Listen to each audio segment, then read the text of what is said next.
अवतार घेऊनही त्यांनी अनेक लीला केलेल्या आहेत। आता त्यांच्यामध्ये सुद्धा कोण आहे? राम कृष्ण यांचे जे अवतार झालेले आहेत, सगळ्या देवतांचे, शंकराचं, सगळ्यांचे जे अवतार झालेले आहेत, त्या सगळ्या अवतारामध्ये सुद्धा त्यांनी जे कार्य केलेलं आहे धर्म संस्थापनेचं, दुष्टांच्या निर्दालनाचं, हे जे त्यांनी कार्य केलेलं आहे तेही ह्याच आत्मारामाच्या सत्तेवर केलेलं आहे। तोच आत्माराम त्यांच्या आतमध्ये आहे आणि ते प्रगट झाले, नामरूप घेऊन आले। कशासाठी? तर आमच्यासारख्या सामान्यांची सोय व्हावी, की सगुणाकडून निर्गुणाकडे जाता यावं म्हणून ते अजून अलीकडे आमच्यासाठी आले।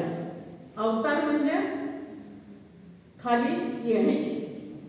आता ते मूळचे निर्गुण निराकार आहे असं त्यांचं मूळचं स्वरूप आहे, पण आमच्यावर कृपा करण्यासाठी ते नामरूप धरून आले। कारण काय कारण आहे की नातुडे मुख्य परमात्मा, म्हणून करावी लागे प्रतिमा, की तो परमात्मा एकाएकी आपल्याला कळणार नाही, म्हणून आपल्यासारख्यांचं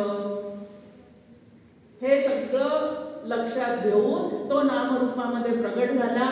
तो प्रगट झाल्यानंतर त्यांनी प्रत्येक अवतारामध्ये वेगळी वेगळी लीला, अत्यंत सुंदर आहे एकच